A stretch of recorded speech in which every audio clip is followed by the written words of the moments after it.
Two crude oil tankers arrived in the country on Thursday last week, loaded with 172,191 tons of petrol, diesel and aviation fuel.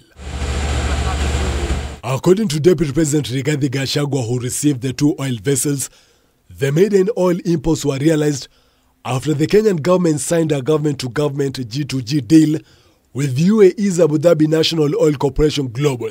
This is a clear testimony that there are men and women who are not sleeping, trying to get our economy back on track. DP Gachagua further added that the signed deal was about bringing the importation of diesel, super petrol and jet fuel on credit in a deal that is meant to ease demand for the dollar and prop up the battered shilling. Freeing $500 million to purchase fuel every month.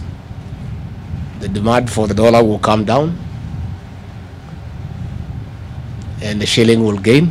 Even as the deal appears to be all rosy and a big win for Kenyans, in efforts to cut the dominance of major oil marketers who have been blamed for fuel shortages, a high level of opaqueness is surrounding the multi-billion deal, which could insinuate a well-orchestrated saga whose benefits are said to be enjoyed by few individuals.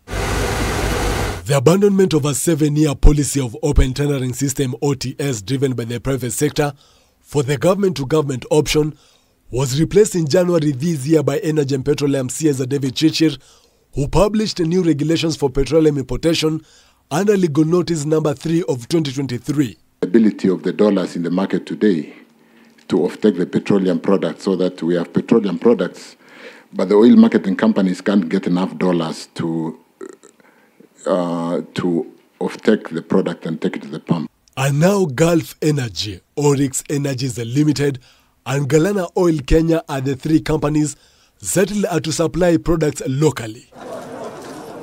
However, today, Energy and Petroleum Cabinet Secretary David Chirchir was kicked out of the National Assembly Departmental Committee on Energy for being reluctant in providing crucial documents regarding the deal, despite 3 letters on queries, among them how 3 companies got the tenders in the exclusion of 6 others. The information looks fairly straightforward, and I want to believe that there is nothing to hide.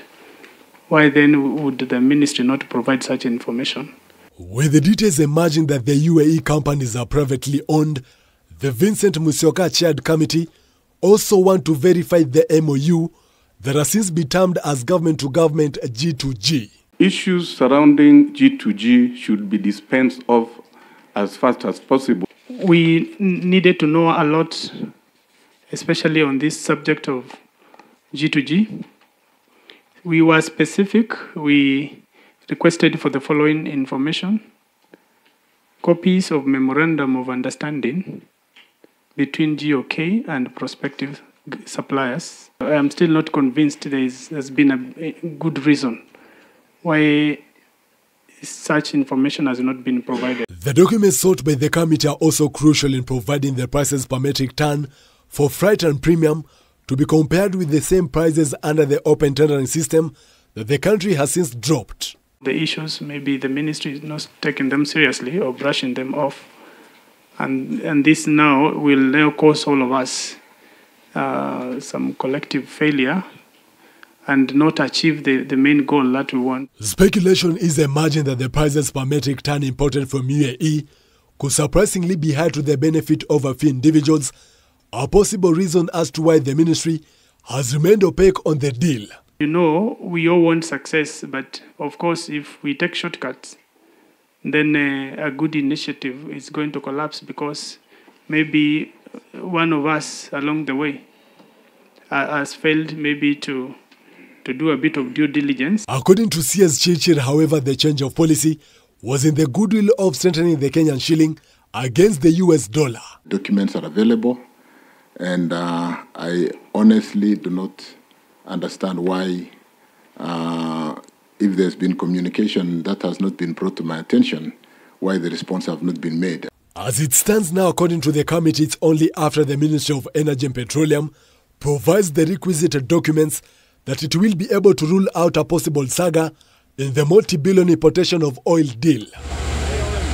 The arrangement is set to last at least 9 months, during which the UAE-based companies will provide petroleum products to the country on credit, guaranteed by the government of Kenya, a lucrative business opportunity. Joel Chacha, K24 TV, Nairobi.